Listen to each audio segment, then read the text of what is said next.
Assalomu alaykum hurmatli yig'ilish qatnashchilari. Ismim Abdulloh. Mana shu 3 tuman Agrobank filialida mahalla bo'limida bosh menejer sifatida ish faoliyat olib boraman.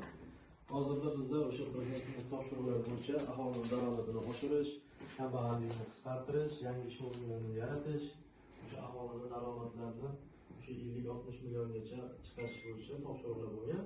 Hozirda o'sha bo'yicha ish olib boryapmiz. Bizda o'sha bankimizda kredit mahsulotlarimizdan biznesga birinchi qadam, biznesga ko'mak mahalla loyihasi va o'sha tadbirkorlarga 300 milliongacha bo'lgan prezident topshiriqlari bo'yicha kreditlarimiz bor.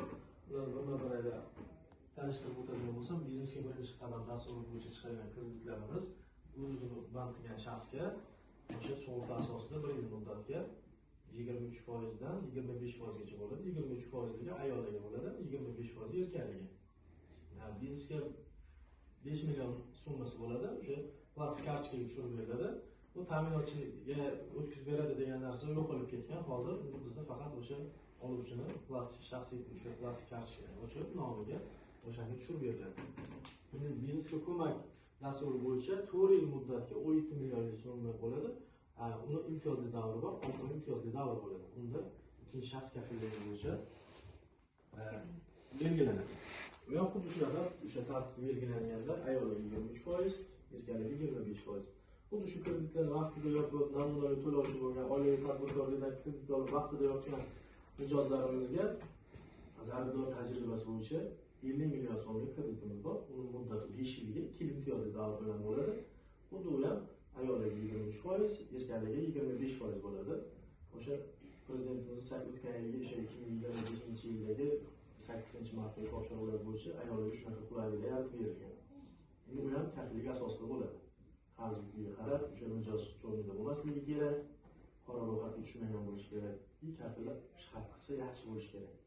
Endi agar tadbirkorlik bilan shug'ullanaman degan YTT yoki MCJ o'sha nimalar bo'ladigan bo'lsa, oladigan bo'lsa 300 milliongacha kreditimiz bor. Uni 100 milliongacha garovsiz bo'ladi. 100 milliondan uyog'i 200 millionga garov qo'yadi. Likvidli mol-mul shunaqa nima qo'yadi. 100 milliongacha bo'ladigan tartibi ayol kishi rahbar bo'ladigan bo'lsa 22%, 20%. Agar erkak kishi rahbar bo'ladigan bo'lsa 20% gacha o'sha chiqaz beradi. 3 yil muddatdan 7 yil muddatgacha. Aylanma mablag'larni berishimiz mumkin 1,5 yilgacha, 18 oy muddatga beriladi. O'sha tartibda kreditlarimiz chiqadi.